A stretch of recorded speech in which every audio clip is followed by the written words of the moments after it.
خدا جسم میں ظاہر ہوا، لوگوس مجسم ہوا، یعنی لوگوس نے جسم اختیار کیا۔ تو یہاں بک میں اگر آپ دیکھیں بڑا زبردست جملہ ہے جو لکھا ہوا ہے کہ خدا مریم سے پیدا نہیں ہوا۔ اب خدا نہ تو پیدا ہو سکتا ہے، نہ اس کا شروع ہے، نہ آخر ہے، خدا نہیں پیدا ہوا۔ خدا مریم سے پیدا نہیں ہوا، بلکہ اس نے مقدسہ مریم کے وسیلے خود کو جسم میں ظاہر کیا، اور یہ لوگوس تھا۔ یعنی خدا نے اپنے آپ کو مقدسہ مریم کے وسیلہ سے جسم میں ظاہر کیا۔ زبور کی کتاب میں ہم نے ایک آیت پڑھی تھی، تو نے میرے لیے ایک بدن تیار کیا۔ تو بدن کس نے تیار کیا؟ خدا نے۔ اس خدا ہی تھا جو مجسم ہوا، اس نے جسم اختیار کیا۔ اب چونکہ وہ مقدسہ مریم سے پیدا ہوا ہے، اس میں انسانی کوالٹیز بھی ہیں، لیکن وہ خدا ہے جو مجسم ہوا ہے، اس میں الوہیت کی ساری کوالٹیز بھی موجود ہیں۔ تو اسی لیے ہم اس کو ڈیول نیچر کہتے ہیں۔ دوہری فطرت اب سمجھ آ گئی ہے، ہم آلموسٹ ہر لیسن میں اس کو پڑھ رہے ہیں۔ یسوع خدا بھی ہے، انسان بھی ہے، الوہیت بھی ہے، انسانیت بھی ہے، بشریت بھی ہے، دونوں چیزیں ہیں۔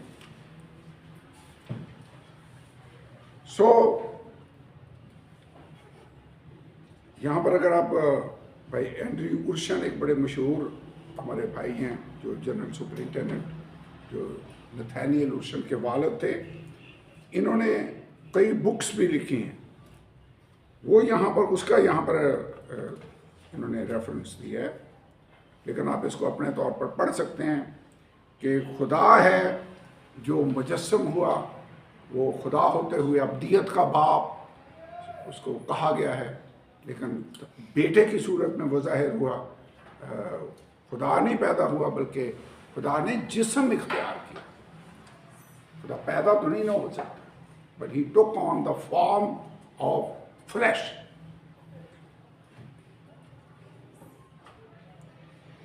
یہاں سے پڑھ لیتے ہیں، میرے خیال میں ان لائنوں کو پڑھ لے، زیادہ لمبا نہیں ہے۔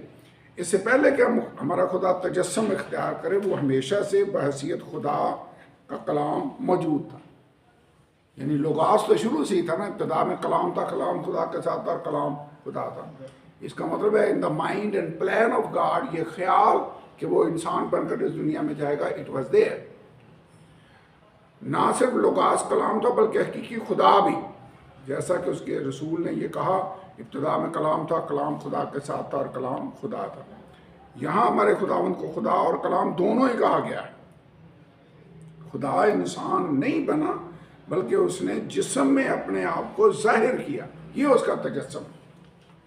جسم میں خدا نے اپنے آپ کو ظاہر کیا، لیکن اس جسم کے اندر خدا تھا۔ یہ میں کیسے کہہ سکتا ہوں کہ اس کے اندر خدا تھا؟ ایک آیت اگر آپ پڑھیں، بائبل میں لکھا ہوا ہے کہ خدا نے مسیح میں ہو کر، 2 کرنتھیوں 5 باب کی 19ویں آیت۔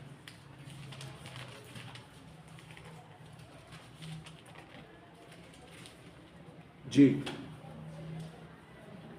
مطلب یہ ہے کہ خدا نے مسیح میں ہو کر اپنے ساتھ دنیا کا میل ملاپ کر لیا اور ان کی تقصیروں کو ان کے ذمہ نہ لگایا، اور اس نے میل ملاپ کا پیغام ہمیں سونپ دیا ہے۔ خدا نے مسیح میں ہو کر، تو مسیح میں کون تھا؟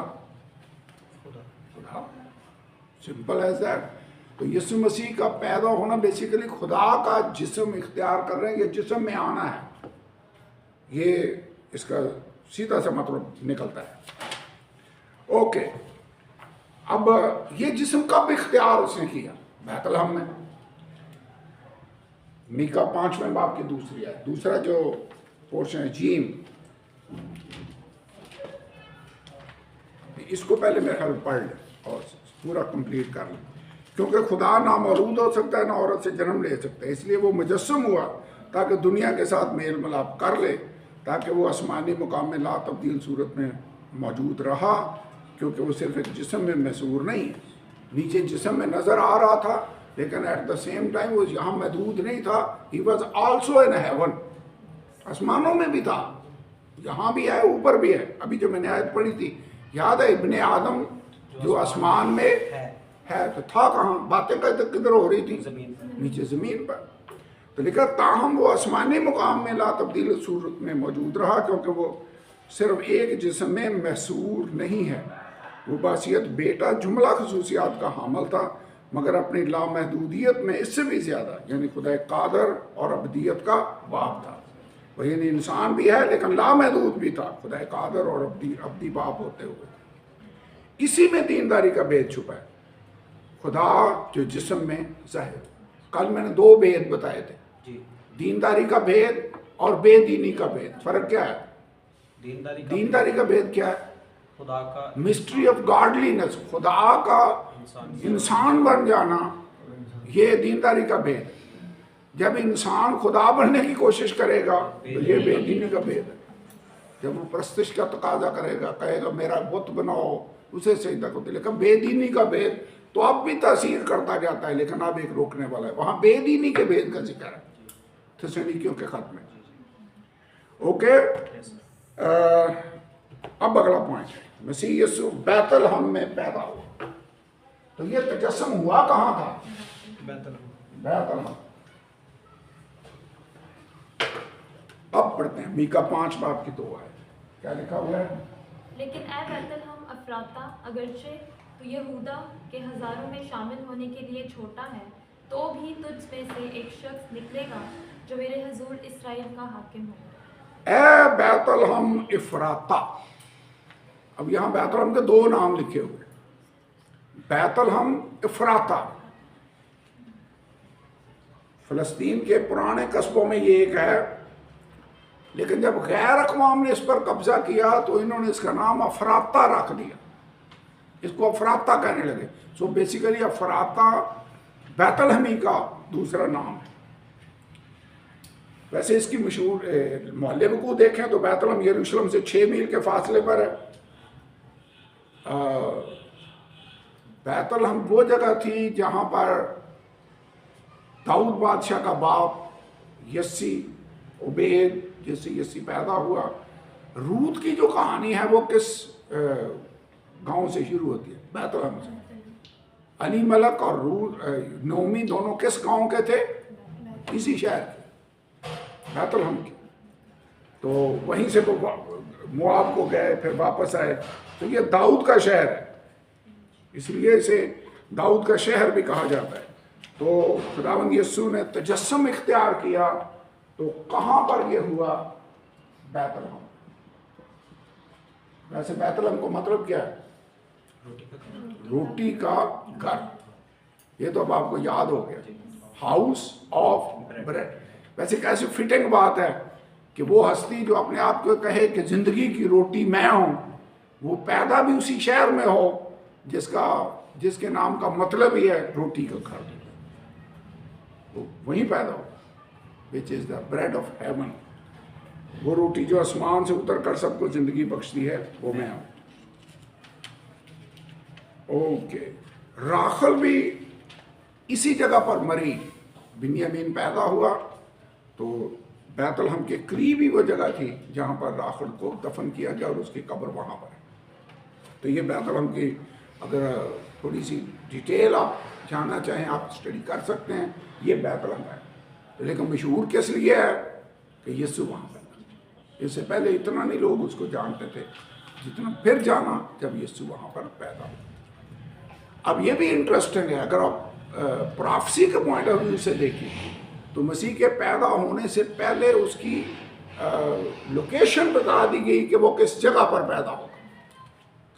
لوکیشن کون سی تھی؟ جب جگہ بتا دی جائے، اور پھر کیسے وہ پیشن گوئی پوری ہوئی کہ گو مقدسہ مریم رہتی گلیل کے شہر ناصرت میں ہے۔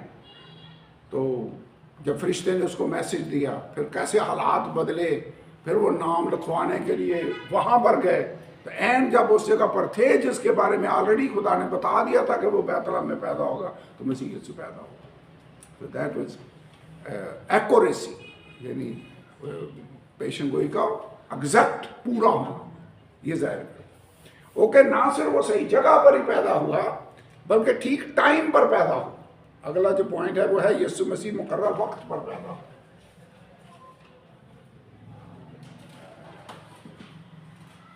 ایک آیت کھول کر پڑھتے ہیں گلتیوں 4 باب کی 4 آیت، بڑی مشہور ہے. لیکن جب وقت پورا ہو گیا تو خدا نے اپنے بیٹے کو بھیجا جو عورت سے پیدا ہوا اور شریعت کے ماتحت پیدا ہوا. جب وقت پورا ہو گیا، ویسے خدا ہر کام ٹائم پر کرتا ہے، لکھا نا باعث کی کتاب میں ہر چیز کا وقت ہے. تو لوگ صدیوں سے ویٹ کر رہے تھے مسیح کے آنے کا، لیکن جب وقت پورا ہو گیا تو خدا نے اپنے بیٹے کو دنیا میں بھیجا ٹائم پر. اس سے پہلے روم کی حکومت تھی اس دور میں، اس سے پہلے اور بھی حکومتیں آئیں. انفراسٹرکچر، سڑکوں کا جال بچھا ہوا تھا، ٹرانسپورٹیشن، لوگ ایک جگہ سے دوسری جگہ آ جا رہے تھے. تجارتی وفد تھے، جو قافلے تھے جو ایک ملک سے دوسرے ملک کی طرف جاتے آتے تھے. یہ ساری چیزیں اپنی ان پلیس تھیں. تو پھر ایسے حالات میں خداوند یسوع پیدا ہوا، وقت پورا ہو گیا. ویسے کیا خیال ہے، ہم بھی ویٹ کر رہے ہیں مسیح کے آنے کا. اس نے کب آنا ہے؟ جب ٹائم ہو، جب وقت پورا ہو جائے گا ایٹ دا پراپر ٹائم. جو سیٹ اس نے ٹائم کیا ہے ہمارے حساب سے نہیں آئے گا. جو ٹائم کلاک اس نے سیٹ کیا ہے اس کے حساب سے آئے گا. ویسے خدا نے جو ٹائم سیٹ کیے ہوئے ہیں، میں پڑھ کر حیران ہو رہا تھا کہ اس نے باڈی کے اندر بھی کلاک رکھا ہوا ہے. Body clock. جب سورج غروب ہو جاتا ہے، اندھیرا چھا جاتا ہے، تو باڈی کو سگنل ملنا شروع ہو جاتے ہیں کہ اب سو جاؤ. باڈی کلاک ہے. جب سورج نکل آتا ہے تو باڈی کو میسج ملنا شروع ہو جاتا ہے کہ اٹھ جاؤ. ویسے کہیں ویسے اوپر رضائی لے لیتے ہیں تاکہ سگنل ان تک جائے ہی نہ. ٹھیک ہے، کہیں اندھیرا کر کے پردے شردے آگے کر کے وہ لائٹ کو کمرے میں آنے ہی نہیں دیتے. تو لیکن باڈی کے اندر کلاک ہے، سگنل ہے. اور اگر آپ اس کے الٹ جائیں گے، یعنی جب سونے کا ٹائم ہے آپ جاگ رہے ہوں، اور جب جاگنے کا ٹائم آپ سو رہے ہوں، تو آپ دیکھیں گے آپ کا پورا باڈی کا سسٹم اپ سیٹ ہو جائے. اس لیے کئی دفعہ نائٹ ڈیوٹیوں والے ہوتے ہیں نا، ان کو سمجھ ہی نہیں آتی کہ دن ہے یا رات ہے. ان بیچاروں کو پتہ ہی نہیں چلتا. وہ جی دل کرے سونے کا ٹائم ہے، ادھر سے وہ بیل آپ جائے، پھر مہمانوں کو آپ انٹرٹین کر رہے ہیں. جو سونے کا ٹائم ہے اس کو اس وقت آپ کو کوئی سونے ہی نہیں دے گا دن کو. رات کو جب سونے کا ٹائم آپ ڈیوٹیاں کر رہے ہوں گے. تو اس لیے یہ تھوڑا سا مشکل ہے. میرا مطلب یہ ہے خدا ٹائم کانشیس ہے، وہ ہر چیز کا ٹائم رکھتا ہے. اس نے ایون انسان کے لیے بھی ٹائم رکھا ہوا ہے کہ اب کھانے کا ٹائم ہے، اب سونے کا ٹائم ہے. کئیوں کے لیے ہر ٹائم ہی کھانے کا ٹائم ہوتا ہے. ٹھیک ہے، کلاس کا ٹائم ہو تو میں پھر ٹائم پر آنا بھی چاہیے. ٹھیک ہے، ٹائم. لیکن خداوند یسوع کب پیدا ہوا؟ مقررہ وقت. جب وقت پورا ہو گیا تو خدا نے اپنے بیٹے کو بھیجا. ایک اور آیت پڑھ لیتے ہیں، رومیوں 5 باب کی 6 آیت. کیونکہ جب ہم کمزور ہی تھے تو ایک وقت پر مسیح بے دینوں کی خاطر ہوا. اب وہ کفارہ دینے کے لیے اس دنیا میں آیا تھا. ابھی ہم اس پوائنٹ پر ذرا ڈیٹیل سے غور کریں گے. لیکن کب وہ بے دینوں کی خاطر ہوا؟ عین وقت پر. خدا ہر کام ٹائم پر کرتا ہے. سو اگر اس کی پہلی آمد مقررہ وقت پر ہوئی تو سیکنڈ آمد بھی وقت پر ہوگی. وہ دیر نہیں کرتا. اوکے، اگلا پوائنٹ وہ یہ ہے کہ مسیح یسوع صلیب پر جان دینے کے لیے پیدا. تجسم کی ریزن کیا تھی؟ کیوں وہ جسم میں ظاہر ہوا؟ کیوں ہوا؟ قربان ہونے کے لیے. That was the reason of incarnation. کیوں وہ جسم اختیار کر کے اس دنیا میں ہے؟ اس کی ریزن یہ تھی کفارہ کوئی بے گناہ ہی کسی گناہگار کے لیے دے سکتا. گناہگار دنیا کے کفارے کے لیے کوئی انسان نہیں تھا جو بے گناہ ہو. مسیح یسوع بغیر باپ کے پیدا ہوا، اس کے اندر وہ موروثی گناہ موجود نہیں تھا. سو ہی واز اونلی کوالیفائڈ. خدا ہی پھر جسم اختیار کر کے اس دنیا میں یسعیاہ کی کتاب میں لکھا ہے، اس نے دیکھا کہ کوئی راست باز نہیں، کوئی ایسا بندہ نہیں. تو اسی کے بازو نے اس کے لیے نجات مانگا. وہ مجسم ہو کر اس دنیا میں. تو آیا وہ کس لیے؟ اسے پہلے دن سے پتا تھا کہ میں صلیب پر جان دینے کے لیے آیا. تو جب ہم کرسمس منائیں تو میرے خیال میں ہمیں صلیب کا میسج یاد رکھنا چاہیے کہ وہ پیدا تو ہوا ہے، تو کس لیے پیدا ہوا ہے؟ جان دینے کے لیے۔ اسے پتا تھا ایک دن میں نے مصلوب ہونا ہے، ضرور اسے کئی دفعہ ویسے کہا بھی ضرور ہے کہ ابن آدم گناہ گاروں کے حوالے کیا جائے اور وہ اس کو دکھ دے اور اس کو قتل کرے اور اس کو مصلوب کرے اور تیسرے دن مردوں میں سے جی اٹھے۔ مسیح کو پتا تھا کہ میں نے مصلوب ہونا ہے، وہ آیا ہی اس لیے تھا۔ چند آیتیں پڑھ لیں۔ یوحنا 19واں باب 10 آیت میں لکھا ہے ابن آدم کھوئے ہوں کو ڈھونڈنے اور نجات دینے کے لیے آیا۔ یوحنا 10 باب کی 10 آیت کیا لکھا ہے؟ چور نہیں آتا مگر چرانے، مار ڈالنے اور ہلاک کرنے کو، لیکن میں اس لیے آیا ہوں کہ وہ زندگی پائے اور کثرت سے۔ اس کے آنے کا مشن تھا، ویسے کیا تھا؟ زندگی دینے کے لیے، لوگوں کو بچانے کے لیے آیا۔ یہ آیت پڑھیں، پہلا تimotheus پہلے باب کی 18 آیت۔ یہ بات سچ، جی یہ بات سچ اور ہر طرح سے قبول کرنے کے لائق ہے کہ مسیح یسوع گناہگاروں کو نجات دینے کے لیے دنیا میں آیا۔ تو وہ دنیا میں پیدا ہی اس لیے ہوا تھا کہ گناہگاروں کو نجات دے۔ اور نجات کیسے ملنی تھی؟ بغیر خون بہائے معافی نہیں ملتی۔ اس لیے اسے پہلے دن سے پتا تھا کہ میرا مقصد کیا ہے۔ مکاشفہ 13 باب کے 8 آیت میں کیا لکھا ہے؟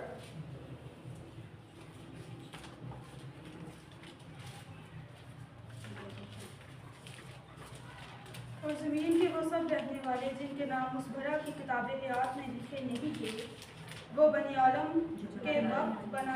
کے وقت سے ذبح ہوا ہے۔ یعنی کون سا برہ کی کتاب حیات میں نام نہیں لکھے گئے، جو بنائے عالم کے وقت سے ذبح ہوا ہے۔ اس کا مطلب مسیح کا مصلوب ہونا شروع سے ہی خداوند کے پلان میں تھا۔ That is it. مصلوب تو وہ یروشلم میں ہوا 2000 سال پہلے۔ تجسم کا مقصد کفارے کے لیے بے عیب برہ مہیا کرنا تھا۔ جو ابراہیم نے بات کہی تھی نا اپنے بیٹے کو، بیٹے نے جب پوچھا کہ لکڑیاں ہیں، آگ ہے، چھری ہے، قربانی کے لیے برہ کہاں ہے، تو اس نے کہا تھا کہ بیٹا خداوند آپ ہی قربانی کے لیے برہ مہیا کریں، آپ ہی، خود ہی۔ تو وہ خود ہی مجسم ہو کر اس دنیا میں آیا تاکہ برہ بن کر بے عیب برے کی صورت میں کفارہ دے سکے۔ تو وہ بے عیب برہ مہیا کرنا تھا تجسم کا مقصد۔ مسیح کی پیدائش ہی کلوری پر قربان ہونے کے لیے ہوئی تھی، کیونکہ بے گناہ اور بے عیب برہ ہی تجسم کے وسیلہ سے کفارہ دے کر دنیا کے گناہوں کی نجات کا انتظام کر سکے۔ اب تجسم کا مقصد سمجھ میں آیا؟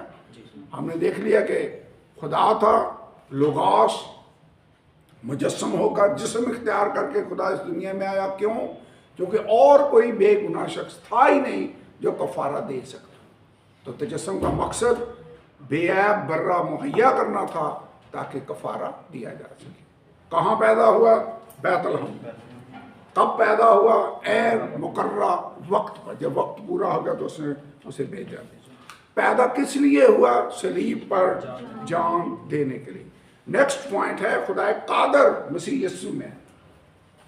وہ جو جسم اس نے اختیار کیا وہ تھا کون جس نے جسم اختیار کیا؟ خدا قادر۔ یسوع خدا قادر تھا جس نے جسم اختیار کیا۔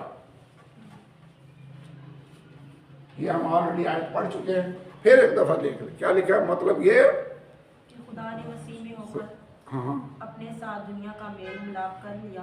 خدا نے مسیح میں ہو کر، اس باڈی کے اندر کون تھا؟ خدا۔ ویسے اس سے زیادہ کلیئر بات ہو سکتی ہے۔ خدا نے مسیح میں ہو کر دنیا کے ساتھ میل ملاپ کر لیا اور ان کی تقصیروں کو ان کے ذمہ نہ لگایا، اور اس نے میل ملاپ کا پیغام ہمیں سمیت بتا دے دیا۔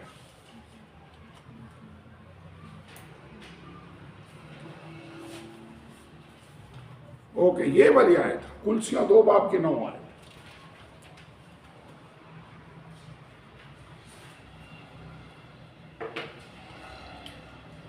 الوہیت کی ساری معموری اسی میں مجسم ہو کر سکونت کرتی ہے۔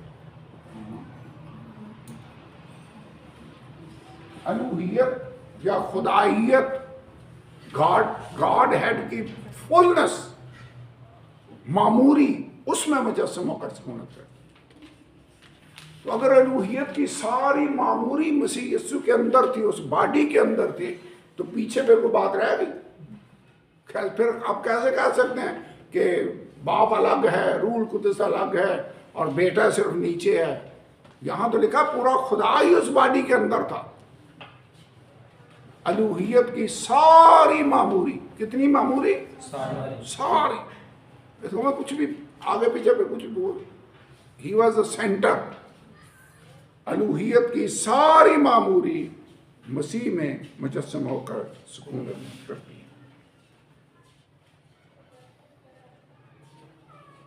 یہ مسیح یسوع ہی ہے جس میں خدا کی مکمل ہستی سکونت کرتی ہے۔ اب یہ بات قابل غور ہے، پارٹ آف گاڈ نہیں کہ خدا کا کچھ حصہ اس کے اندر تھا اور باقی باہر ہے۔ الوہیت کی معموری اس میں مجسم ہو کر سکونت، ہمیں پورا خدا وہی ہے۔ تو خدا اگر ایک ہے تو پھر اور تو باقی نہ رہا۔ خدا نہیں کہتا میں تو کسی اور کو نہیں جانتا۔ اگر وہی خدا اس باڈی میں آیا ہوا تھا تو پھر تو اور کوئی ہے ہی نہیں۔ کلیئر ہے؟ سمجھ آ گئی ہے؟ میرے خیال میں اس سے زیادہ اور کلیئر بات کچھ نہیں ہو سکتی۔